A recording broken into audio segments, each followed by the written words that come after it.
"I'd rather have the empty chair at your table." That was what Hepzibah Ellison said when Victor Calder offered her the cook's wages. Not the money, not the room above the kitchen, just the chair. His hat was in his hands. Frost on the water trough behind him had turned the surface to clouded glass. She was 34 years old and had not held a coin of her own in 2 years. Every cent she earned mending shirts and hemming skirts for ranchers across 3 counties went straight to Constance Marchbanks at the boarding house, an old debt, a ledger Hepzibah had never agreed to sign. Her papers locked in a desk drawer she was not permitted to open. Here was this man, owner of the largest herd in the Panhandle, 41 years old and mending his own fences alongside his hired men like he had something to prove to the land itself. He had come to the livery stable before dawn with an offer that would have freed her, real wages, monthly, paid into her hand and no one else's. She turned it down, asked for something she could not even look at while she said it. What makes a woman with nothing refuse the first honest pay she has been offered in years? What makes her ask instead for a seat at a table she has no claim to, in a house she has never entered, across from a man she has known less than a season? The morning was quiet enough to hear the horses breathing in their stalls. Victor Calder did not move, did not speak, just stood there with frost melting slow on his boots, holding his hat like he did not know what to do with his hands anymore. 6 weeks earlier, the Panhandle wind had teeth. Hepzibah Ellison stood at the back door of Constance Marchbanks's boarding house with a basket of mending that weighed more than her supper would, 3 shirts, 2 pairs of trousers, a torn petticoat that belonged to a woman who would not look at her when they passed on the street. 34 years old. Traveling seamstress, the advertisement said. What they did not say was that she had not traveled anywhere in 2 years, that her sewing kit and her one good dress and her freedom of movement all belonged, according to the ledger Constance kept in her desk, to a debt Hepzibah had never agreed to owe. The boarding house sat at the edge of Marrow's Bend like an afterthought. Unpainted, 2 stories of thin walls and thinner charity. The women who stayed there worked, laundry, mending, cooking for the ranches that spread across the flat country like spilled water. They worked, and Constance collected, and somehow the debt never got smaller. Hepzibah's papers were locked in the bottom drawer of Constance's desk. The letter of reference from the mission school outside Abilene. The record of her work as a translator between English and the language of the neighboring tribe. 2 years of her life written in careful script on paper she was not permitted to touch. She had asked once, early on. Constance had smiled with her mouth only and said the papers would be returned when the account was settled. The account was never settled. Sunday mornings were the hardest. The church in Marrow's Bend was whitewashed and small, its bell cracked from a winter that had come too hard 2 years before anyone could remember. Hepzibah sat in the back pew, always the back. Her dress was clean but mended in 3 places she hoped no one would notice, and her gloves had been turned inside out to hide the wear. The other women sat in their family clusters, wives with husbands, mothers with grown daughters who would marry well, widows with land and livestock, and the right to speak their own names in the mercantile without anyone checking whose account to charge. Hepzibah had none of these. Martha Dawson turned around during the second hymn, looked at Hepzibah's gloves, looked at the mended seam on her sleeve, turned back without a word. That was worse than speaking. The minister talked about providence, about trusting in the Lord's timing. Hepzibah watched the light come through the window and thought about what providence meant for a woman with no wages and no papers and no family left to claim her. The chapel outside Abilene had burned in the prairie fire when she was 31. The mission school had scattered. The tribe she had learned to speak with had moved further west, beyond the edge of the maps she knew. She was 34 years old and had not held a coin of her own since the fire. After the service, Constance Marchbank stood on the church steps with her hand on the minister's arm. Her voice carried the way voices do when they want to be heard. Such a help, that Hepzibah. I do not know what we would do without her industry. Of course, she cannot manage her own affairs. Some women simply cannot. But we do what we can. Hepzibah walked past without looking up. The livery stable was quieter than church, cleaner in a way that had nothing to do with dust. She had business there. A torn saddle blanket one of the ranch hands needed mended before the next drive. She collected work wherever she could find it, though the coins went into Constance's palm before Hepzibah could feel their weight. The stable smelled of hay and leather and something she could not name, something alive. The horses shifted in their stalls, and the late afternoon light came through the gaps in the boards like fingers reaching. She did not know he was there until she heard the rasp of a file against metal. Victor Calder stood at the far end of the stable with a horse's hoof braced against his knee. His hat was pushed back. His sleeves were rolled to the elbow. He worked the file in even strokes, patient, like time was a thing he had plenty of. She had seen him before. Everyone in 3 counties knew Victor Calder. 41 years old, owner of the largest herd in the Panhandle, a man who could have hired out every task on his ranch and instead showed up to mend fences beside his hired men. There were stories about him, an Eastern family, money that came from somewhere old, a bride he was supposed to have married and did not. He had never spoken to her. She did not expect him to now. She found the saddle blanket hung on a hook near the tack room. She was measuring the tear with her fingers when she heard him set down the file. "You are the seamstress." Not a question. She turned. He was wiping his hands on a rag, watching her with eyes that gave nothing away. "I am. That blanket belongs to one of my men. I know. He asked me to mend it." Victor Calder nodded, put the rag down, reached into the pocket of his coat and pulled out 3 coins. For the work. Hepzibah did not reach for them. She could not. Constance would know. Constance always knew. She looked at the coins in his open palm, then at his face. "I cannot take them directly." He did not ask why. Another man might have. Another man might have pressed or laughed or made some comment about a woman who could not hold her own pay. Victor Calder only closed his hand around the coins and put them back in his pocket. "Then I will pay the boarding house," he said, "but the work is yours." That should be understood. It was such a small thing, such a plain thing. He did not smile, did not offer anything more, just stood there in the fading light with hay dust on his shoulders and his hat pushed back like he had forgotten it was there. Hepzibah nodded once. She took the saddle blanket and left before she could say something foolish, before she could ask why it mattered to him that the work was understood to be hers. But she remembered it, the way he had said it, like he was setting a fact down in the world and expecting the world to honor it. She walked back to the boarding house with the blanket folded over her arm and the wind biting at her collar.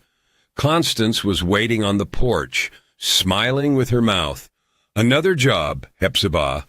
How industrious you are. We will put it toward your account." Hepzibah said nothing. She climbed the stairs to the room she shared with 2 other women. She sat on her narrow bed and threaded her needle, and she did not think about the way Victor Calder's voice had sounded when he said the work was hers.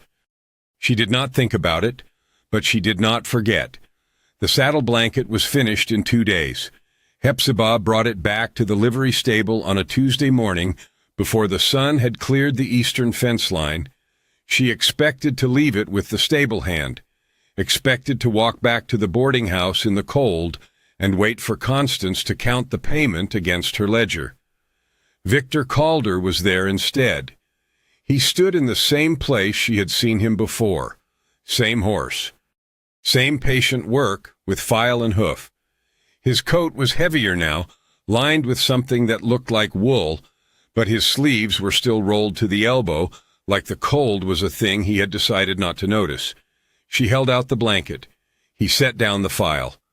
Another small thing she noticed, the way he wiped his hands before he touched anything she had touched, like he was being careful with her work, like it mattered.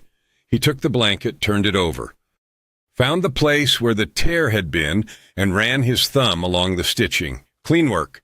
Thank you. He folded the blanket and set it on the tack bench. Then he reached into his coat and pulled out something else. A shirt. Blue cotton, faded at the collar, torn at the shoulder seam where it had caught on something sharp. One of my men, he said, got careless near the wire. Hepzibah took the shirt. The fabric was soft from washing. It smelled like soap and wind and something she could not name. I will have it finished by Friday. Victor Calder nodded. He did not leave. She stood there with the torn shirt in her hands, and he stood there with the file still resting on the edge of the stall door, and neither of them spoke.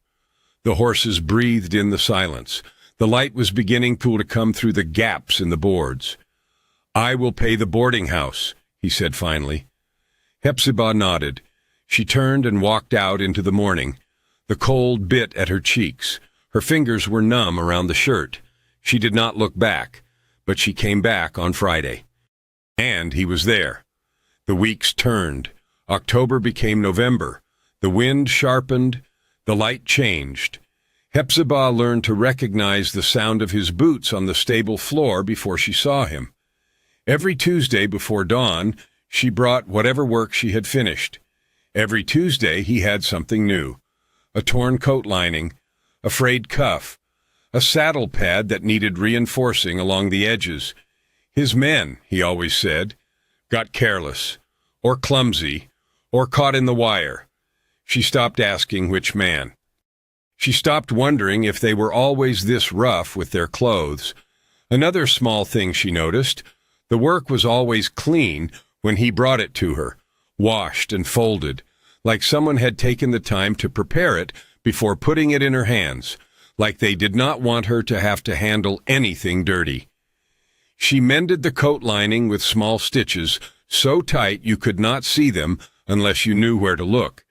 She reinforced the saddle pad with double threading. She fixed the frayed cuff and pressed it flat with the back of a hot iron she borrowed from the mercantile owner's wife. Every piece that came back to him looked better than it had looked new. He never said anything about that, but he kept bringing more. November brought the first frost that did not melt by noon. Hepzibah walked to the livery stable with her breath coming in clouds and her hands tucked inside her sleeves. The shirt she carried was one of his own this time. She knew it by the cut, by the quality of the fabric, by the way it had been torn at the sleeve like he had caught it on something and not noticed until later. He was not working on a horse when she arrived. He was standing by the window that faced east, watching the light come over the flat country like he was waiting for something. She set the shirt on the tack bench. He turned. Another small thing she noticed. The way his eyes found the place where the tear had been before they found her face, like he was checking her work, like he wanted to see what she had made of something broken. He crossed the stable and picked up the shirt, held it to the light. His thumb found the seam where she had matched the thread so perfectly to the original that even she had trouble finding it afterward. This was not easy, he said. Hepzibah said nothing. He looked at her then, straight on. She could see the gray at his temples, the lines at the corners of his eyes, the way his mouth settled into something that was not quite a smile. You have a gift. I have practice. He nodded, set the shirt down. Then he reached into his coat and pulled out a pair of gloves.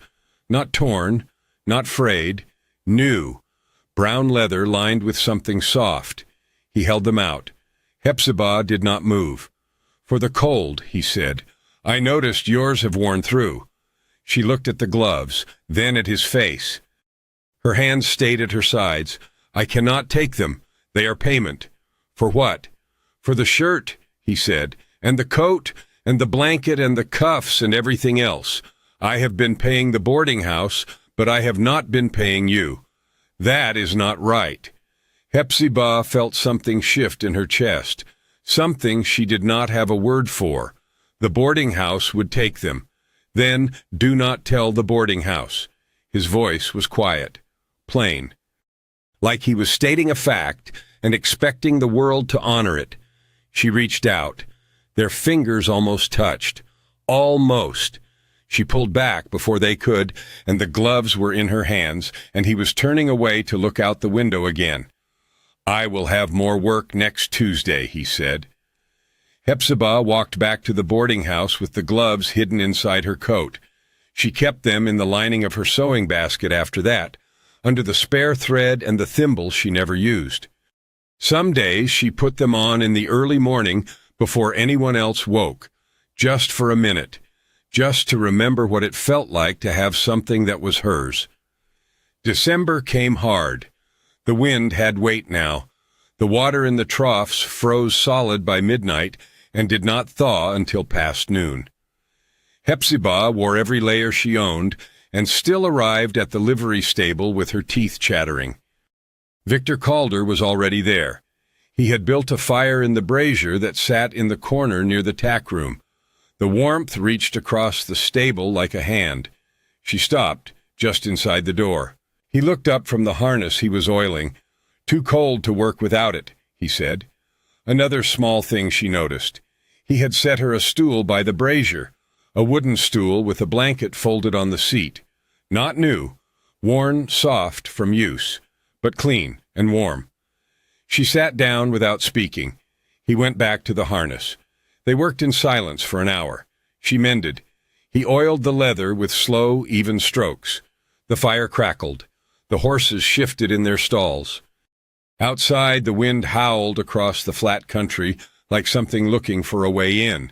She finished the mending and held it up, a pair of trousers with a tear at the knee. He crossed the stable and took them from her hand.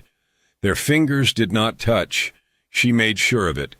But she saw the way his hand paused, the way he held still for a moment longer than he needed to, like he had noticed the same thing she had. He set the trousers aside. "Same time next week," he said. Hepzibah nodded. She walked back through the cold with the warmth of the brazier still in her bones. Constance was waiting on the porch, the same smile, the same voice that carried. "Early mornings, Hepzibah. You are industrious. I hope you are not catching cold on my account." Hepzibah climbed the stairs without answering. She lay awake that night and thought about the stool by the fire, about the blanket on the seat, about how he had known she would come, and how he had prepared a place for her, and how he had not said a word about it, just set it there, like it belonged. The ritual held through December, every Tuesday before dawn, the brazier lit, the stool waiting. She brought work, and he brought work, and they sat in the quiet together while the cold pressed against the walls. Another small thing she noticed. He had stopped bringing her mending from his men. The shirts were his now, the coats. The gloves that had worn through at the fingertips. She was mending Victor Calder's own clothes, and he was sitting across from her while she did it, and neither of them spoke about what that meant. She learned things about him in the silence, the way he held tension in his shoulders when he was thinking about something far away, the way his hands moved over the leather with a patience that suggested he had learned it somewhere hard, the way he looked out the window sometimes like he was expecting a letter that never came. She learned that he drank his coffee black and that he arrived before her every time, no matter how early she came. She learned that he talked to the horses in a low voice when he thought no one could hear, and that the words sounded like apologies. She learned that he never mentioned family, never mentioned the East, never mentioned the bride he was supposed to have married. She did not ask. He did not offer. The year turned, January brought snow, not much, just a dusting that made the whole Panhandle look clean for one morning before the wind blew it away. Hepzibah arrived at the stable to find the brazier already burning and a cup of coffee sitting on the tack bench, steam rising. She stopped. Victor Calder was working on a bridle near the window. He did not look up. "It was hot when I poured it," he said. "Should still be warm." She crossed to the bench. The cup was tin, dented along one side. The coffee inside was dark and bitter-smelling. She wrapped her hands around it. The warmth spread through her fingers like forgiveness. Another small thing she noticed. He had remembered how she took her coffee from the one time she had mentioned it. No sugar, no cream, just black and strong enough to feel in the back of her throat. She sat on the stool and drank the coffee while he worked on the bridle. The fire crackled. The horses breathed. Outside, the wind scraped across the frozen ground. She finished the cup. He looked up. "There is more," he said, "if you want it." Hepzibah shook her head. "Set the cup down." "Thank you." He nodded. Then he stood and crossed to where she sat. He was holding something, a bundle of fabric wrapped in brown paper. She looked at it. "For you," he said. "Not payment, not work, just for you." Hepzibah did not reach for it. He set it on the bench beside her cup. "You do not have to take it," he said. "But it is there." He went back to the bridle. She sat there for a long time, the fire dying down, the cold creeping back, the bundle of fabric sitting beside her like a question she did not know how to answer. When she finally opened it, she found a shawl, wool, heavy, the color of dark honey.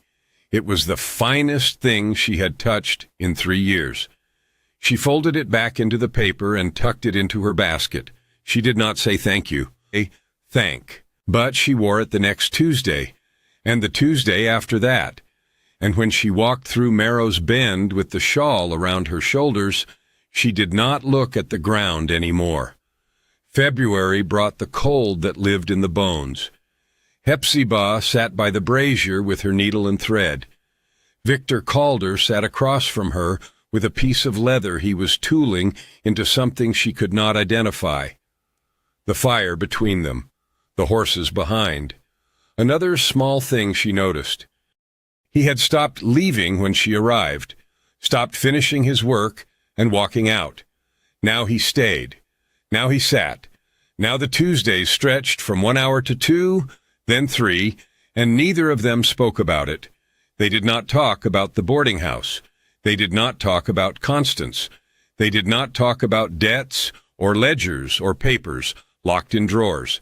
They talked about the land, about how the creek bed at the edge of his property only ran in spring, about how the cattle knew when a storm was coming before the sky even changed, about the way the light looked different in Texas than it did anywhere else he had ever lived.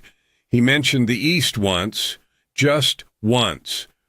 "My family expected things," he said. "I chose this instead." Hepzibah looked up from her needle. She knew what it meant to have a family that expected things. She knew what it meant to choose differently. She did not ask what they had expected. He did not say. But she understood something new about him that day, about the weight he carried, about the letters that never came, about what it cost to walk away from one life and build another. The last Tuesday in February, the fire was burning low. Hepzibah had finished her mending. Victor had finished his tooling. The stable was warm and quiet, and neither of them moved to leave. He looked at her across the brazier. "I could use a cook," he said. "At the ranch. Real wages. Monthly. Paid into your hand, and no one else's." Hepzibah felt her heart stop. She looked at him, at his face, at the gray at his temples and the lines around his eyes, and the way his mouth waited, patient, like time was a thing he had plenty of. She thought about the ledger, about the debt, about her papers locked in Constance's desk. She thought about the gloves in her basket and the shawl on her shoulders and the coffee he poured for her every Tuesday. She thought about the chair by the brazier, the one that had become hers without either of them naming it, and she opened her mouth, and she said something she had not planned to say. "I'd rather have the empty chair at your table." The words hung between them. Hepzibah saw something shift in Victor Calder's face, something she could not read. He did not answer. She stood up from the stool. Her hands were shaking. She gathered her basket, her needle case, the mending she had finished. She walked out of the livery stable without looking back. The words followed her all the way to the boarding house. 3 days later, Constance Marchbanks called her into the parlor. The ledger was open on the desk. Constance sat behind it with her hands folded and her mouth curved into something that was not a smile. "I have been reviewing your account, Hepzibah." Hepzibah stood by the door. Her shawl was wrapped tight around her shoulders, the color of dark honey, the finest thing she owned. Constance's eyes found it. "That is new," she said. "Where did you get it?" Hepzibah said nothing. Constance turned a page in the ledger. Her finger traced a line of numbers that Hepzibah could not see from where she stood. "There has been an error," Constance said, "in your account. The original arrangement was for room and board and a small credit toward necessities, but the terms were amended 6 months after you arrived. You signed the amendment yourself. I signed nothing." Constance turned the ledger around, pushed it across the desk. Hepzibah looked down.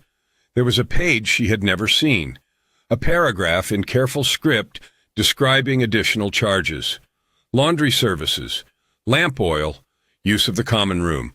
The total at the bottom was nearly double what she had believed she owed. At the bottom of the page was a signature, her name, written in handwriting that looked almost like hers. Almost. "I did not sign this." Constance folded her hands again. "The document says otherwise." The weeks that followed were worse than the cold. Hepzibah heard the whispers before she understood what they meant. At the mercantile, at the church steps, in the narrow hallways of the boarding house where women passed each other without meeting eyes. Martha Dawson was the first to say it out loud. She heard it through the wall, Martha's voice, another woman's voice, words that cut through the thin boards like wire through skin. Every Tuesday before dawn. A woman her age, what else could she be doing there? Hepzibah sat on her narrow bed and did not move. She heard Constance's name. She heard Victor Calder's name. She heard the word kept spoken with the kind of satisfaction that comes from believing the worst about someone. She did not go to the livery stable that Tuesday, or the Tuesday after. March came in gray and silent. Hepzibah worked. She mended shirts and hemmed skirts and reinforced seams for women who no longer looked at her when they handed her the fabric. She walked through Marrow's Bend with her eyes on the ground and her shawl hidden under her coat. The shawl was proof. She understood that now. Proof of something she had not done. Proof of something that existed only in the space between what people saw and what they wanted to believe. She stopped wearing it. She stopped wearing the gloves. She tucked them both into the bottom of her sewing basket and tried to forget they were there. Victor Calder came to the boarding house on the 2nd Wednesday of March. Hepzibah was in the kitchen when she heard his voice, low, steady, asking for her by name. She did not go downstairs. She stood at the top of the staircase with her hand on the railing and listened to Constance's voice rise to meet his. "I am afraid she is indisposed, Mr. Calder. She has been unwell. I am sure you understand." A pause. "I would like to see her myself." Constance's voice again. Sweet. Practiced. "I am afraid that would not be appropriate. Given the circumstances, I am sure you understand." Another pause. Longer this time. Then the sound of the door closing. Hepzibah went back to her room and sat on the bed and did not cry. She had stopped crying a long time ago. There was no profit in it. He came again the following week, and the week after that. Each time Constance turned him away. Each time Hepzibah stayed at the top of the stairs and listened to his voice through the floorboards. "I need to speak with her. She is not available, Mr. Calder. Tell her I came. I will certainly relay your message, but the messages never came." Hepzibah learned about his visits from the whispers instead, from the way Martha Dawson looked at her across the dinner table, from the way Constance smiled when she passed her in the hallway. "He is persistent," Constance said once. "I will give him that. A man like Victor Calder, chasing after a woman like you." "People do talk." Hepzibah said nothing. She understood now what Constance wanted, what Constance was building, a woman who had stayed too long at the livery stable, a man who kept coming back for her, a debt that had doubled overnight, papers she could not access, a reputation she could not defend. Constance did not need to accuse her of anything. Constance only needed to let the town draw its own conclusions. The Sunday after Easter, Hepzibah sat in the back pew of the church and felt the weight of every eye in the room. The minister talked about redemption, about the mercy of God, about how even the most wayward soul could find its way back to righteousness. Martha Dawson turned around during the second hymn. This time she did not look at Hepzibah's gloves. She looked at her face, and she smiled, the kind of smile that said she knew something, the kind of smile that said the whole town knew. Hepzibah walked out before the service ended. She walked to the edge of Marrow's Bend, to the place where the road split and one branch led north toward the ranches and the other led south toward Abilene and the burned-out chapel and everything she had lost. She stood there for a long time. She thought about Victor Calder's property, about the creek bed that only ran in spring, about the chair by the brazier that had become hers without either of them naming it. She thought about what it would cost him, a man from an Eastern family, a man who had already walked away from one reputation, a man whose standing in the county rested on the respect of his neighbors. She could not let him pay for her. She would not. The debt was hers. The whispers were hers. The forged signature and the locked papers, and the woman she had become in the 2 years since the prairie fire, all of it hers. She turned and walked back to the boarding house. She did not look north. The storm came in April. Hepzibah was walking back from a ranch 4 miles east of town when she saw it building on the horizon, a wall of gray and green that ate the sky. The wind changed direction twice in the space of a minute. She knew what that meant. She started running. The road was empty. The ranches were too far. The only shelter between her and Marrow's Bend was the old line shack at the edge of Victor Calder's property, near the creek bed that had just started to run. She made it inside as the first hail began to fall. The shack was small, 1 room, a cot against the wall, a cold stove in the corner, a window that rattled like it wanted to come loose. She stood in the center of the room with her heart pounding and her sewing basket clutched to her chest. Outside, the sky turned the color of a bruise. The hail grew louder. She was still standing there when the door opened. Victor Calder came through it with his coat over his head and rain streaming from his shoulders. He stopped when he saw her. Water dripped from his hat brim onto the floor. Neither of them spoke.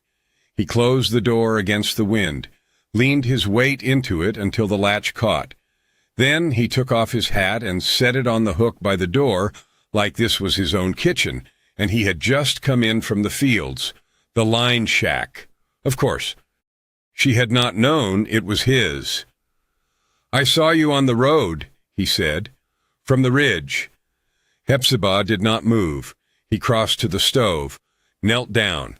There was kindling already stacked beside it, and he began building a fire with the same patient, even movements she had watched in the livery stable all those Tuesday mornings. She watched his hands, the way they moved without hesitation, the way they knew exactly what to do. You have been avoiding me. Not a question, not an accusation. Just a statement set down in the world like everything he said. Hepzibah sat down on the edge of the cot. Her basket was still in her lap. Her fingers were cold. Yes, the fire caught. He stayed kneeling for a moment, watching it take hold. Then he stood and turned to face her. Why? She looked at the floor, at the dust and the worn boards, and the place where the light from the stove was beginning to spread. You know why. He was quiet for a long time. The storm howled outside. The window rattled. The fire crackled in the stove. I know what they are saying, he said finally. I know what Constance Marchbanks has been telling people. I know about the ledger and the signature and the debt that doubled overnight. Hepzibah looked up. His face was calm, patient. The same face she had seen across the brazier all those mornings. The same gray at the temples. The same lines around the eyes. You know. I know. Then you know what it would cost you. A man like you, seen with a woman like me. He crossed the small room and sat down on the cot beside her, not close, a careful distance between them, but close enough that she could feel the warmth coming off his coat. Tell me something, he said, something true, something you have not told anyone. Hepzibah felt her throat close. The storm outside was getting worse. She could hear the wind tearing at the roof, could feel the shack shuddering around them. She thought about the chapel outside Abilene, about the mission school, about the years she had spent learning a language that no one in Marrow's Bend knew she could speak. She opened her mouth. I was a translator, she said, before the fire, at the mission school. I learned to speak with the neighboring tribe, their language, their words. For 2 years I was the bridge between them and the people who came to convert them.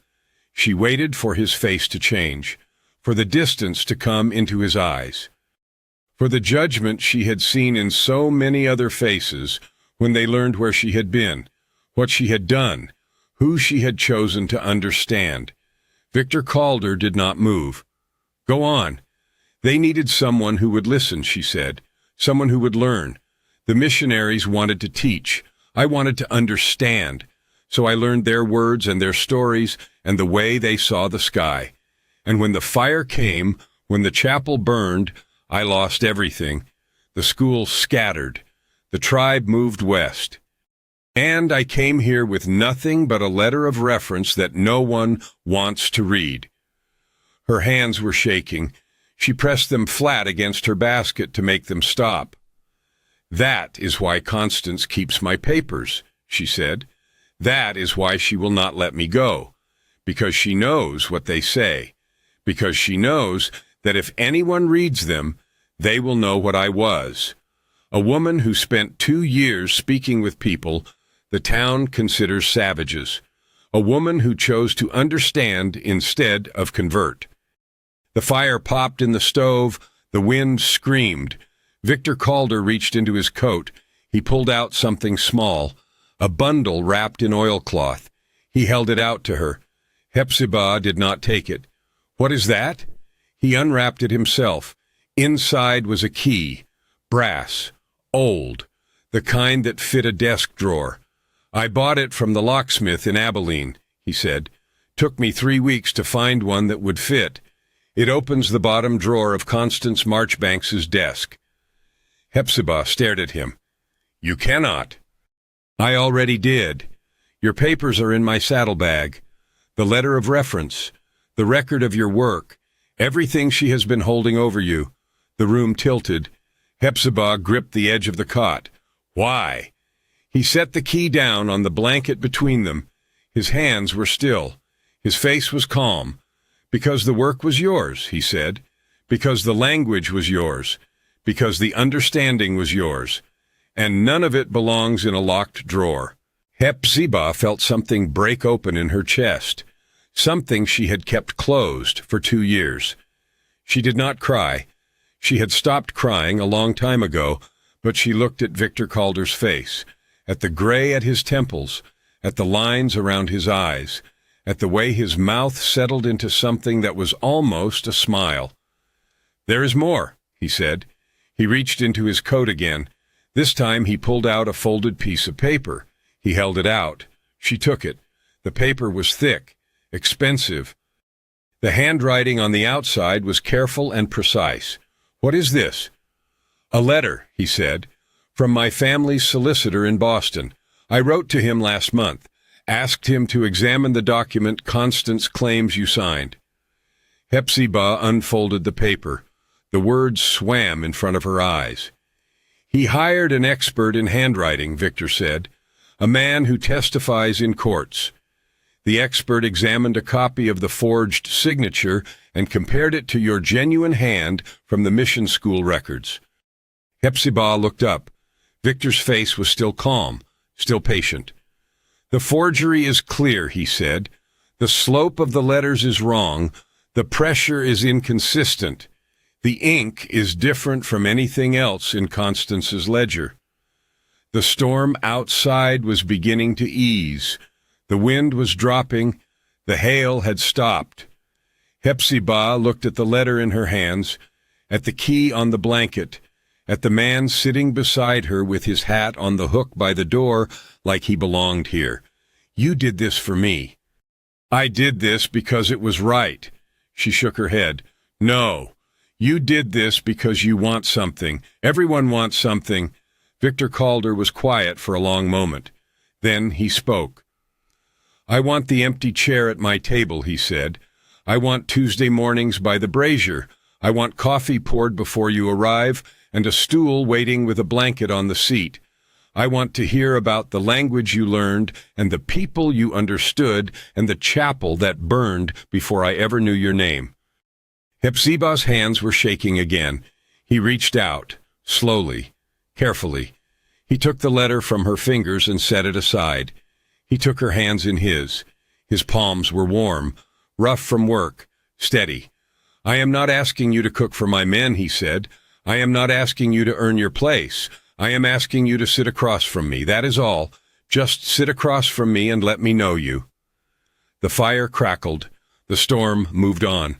Hepzibah looked at their hands, at the way his fingers curled around hers, at the way he held still, patient, like time was a thing he had plenty of.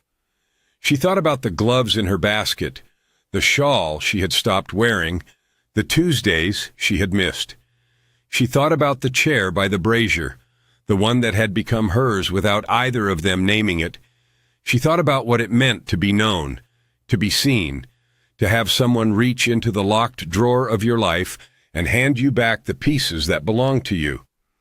Another small thing she noticed. He was still holding her hands.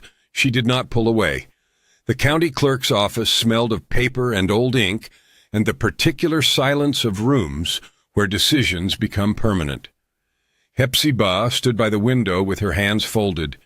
Victor Calder stood 3 feet to her left, not close, not touching, just present. The clerk was a thin man with spectacles and patience. He had spread 3 documents across his desk. The forged amendment from Constance's ledger, Hepzibah's letter of reference from the mission school, and the solicitor's report from Boston with its careful analysis of slopes and pressures and the unmistakable differences between a genuine hand and a fabricated one. The door opened. Sheriff Harlan came in first, then Martha Dawson, then the minister, then 6 more people Hepzibah recognized from church and the mercantile and the narrow hallways of the boarding house.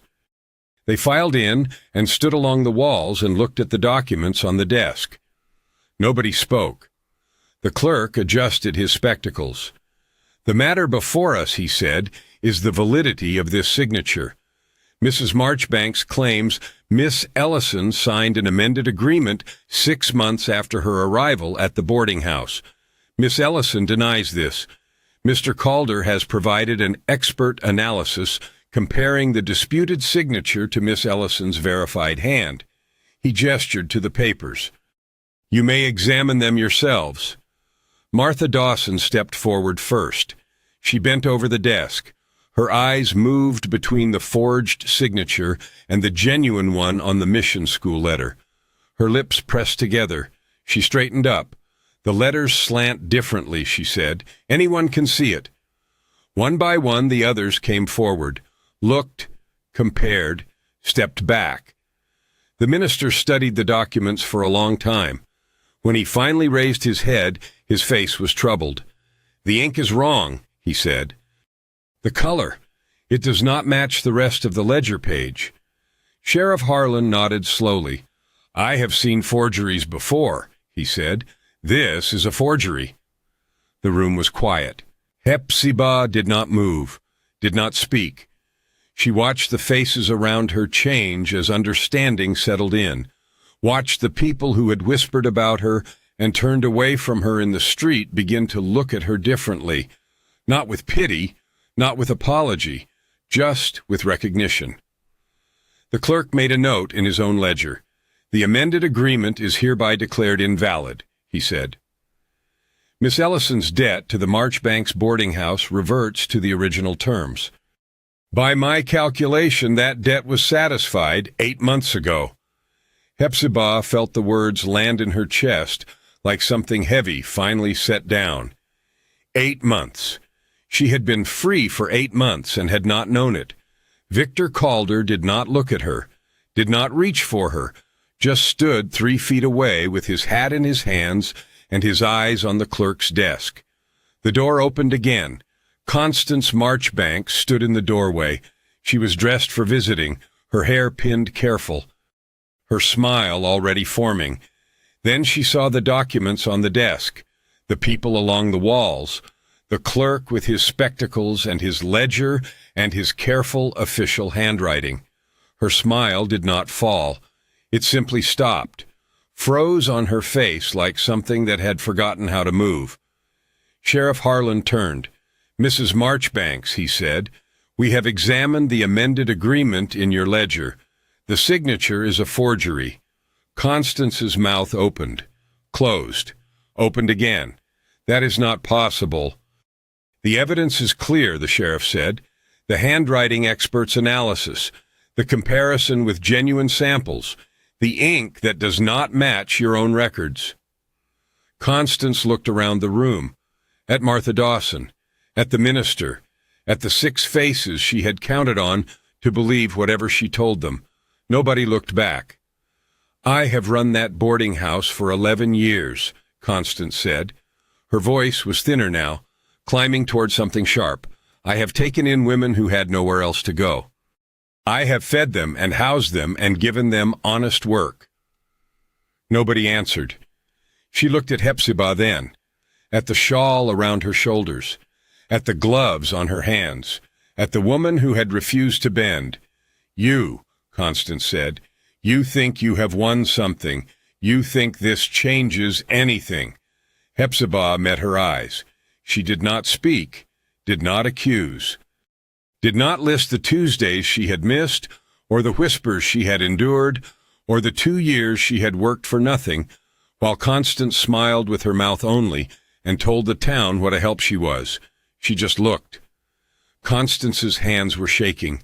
Her face had gone the color of old paper. "This is not over," she said, but her voice had no weight. The words fell flat against the floor and lay there. She turned and walked out. Nobody followed. The clerk made another note in his ledger. "Miss Ellison," he said, "your papers will be returned to you today. You are free to go wherever you choose." Hepzibah nodded. She walked out of the clerk's office and into the spring afternoon. The sun was warm. The wind had no teeth. The road that led north toward the ranches was dry and clear. Victor Calder fell into step beside her. They walked in silence for a long time, past the mercantile, past the church with its cracked bell, past the boarding house where Constance Marchbanks was closing the curtains against the light. Hepzibah did not look. She kept walking. Another small thing she noticed. For the first time in 2 years, nobody was watching. The ranch house sat at the end of a road that wound through grass, turning green again. Hepzibah had not seen it before. She had imagined it, those Tuesday mornings by the brazier, had wondered about the walls and the windows and the table where he took his coffee black. Victor Calder walked beside her. His hat was in his hands. The creek bed at the edge of his property was running. She could hear it before she saw it, water moving over stones after a season of silence. He did not speak until they reached the porch. "The chair is still there," he said, "if you want it." She looked at him, at the gray at his temples, at the lines around his eyes, at the face she had learned to read across a brazier in a livery stable before dawn. She climbed the porch steps. The door was unlocked. He did not follow her inside, just stood on the boards with his hat in his hands and waited. The kitchen was clean, simple, a stove against the far wall, a window that looked out over the land, and a table with 2 chairs. One chair was pushed in neat against the table's edge. The other was pulled out, waiting. A blanket was folded over the seat, worn soft from use, the same blanket that had been on the stool by the brazier all those Tuesday mornings. Another small thing she noticed. He had brought it here, set it on this chair, made a place for her before she had even agreed to come. She crossed the kitchen. Her hand found the back of the chair. The wood was warm from the sunlight through the window. She sat down. The blanket was soft under her. The table was solid. The window showed her the land stretching out toward the creek bed where the water ran in spring. She heard his boots on the porch, heard him cross the threshold, heard him stop. She did not turn around. After a long moment, he crossed to the table. He pulled out the other chair. He sat down across from her. Neither of them spoke. The light came through the window and lay across the table between them. The wind moved through the grass outside. Somewhere in the distance, cattle called to each other across the flat country. Victor Calder reached across the table. His hand stopped halfway, palm up, waiting. Hepzibah looked at his hand, at the calluses on his palm, at the patience in his fingers. She reached out. Their hands met in the middle of the table. His fingers closed around hers, warm, steady, still. Not a promise, not a claim, just a fact, set down in the world. She was 34 years old. She had not held a coin of her own in 2 years. She had worn someone else's debt like a second skin. And now she was sitting at a table with a man who had unlocked a drawer and handed her back herself. "I'd rather have the empty chair at your table." That was what she had said. The chair was not empty anymore. When I think about Hepzibah, I think about the women who stayed too long somewhere that was never home, who worked for roofs and not wages, who learned that asking for what you want is harder than earning it. She did not ask for much, just a seat, just a place, just someone who would sit across from her and let her be known. And when she finally got it, she did not cry. She had stopped crying a long time ago, but she sat there in the light from the window with her hand in his, and she let herself rest. If this story stayed with you, tell me where you are listening from and what moment touched you most. If you would like more quiet evenings by the fire, lonely roads, quiet cowboys, and hearts finding their way home, come back for the next one. Thank you for staying until the very end. I will see you in the next one.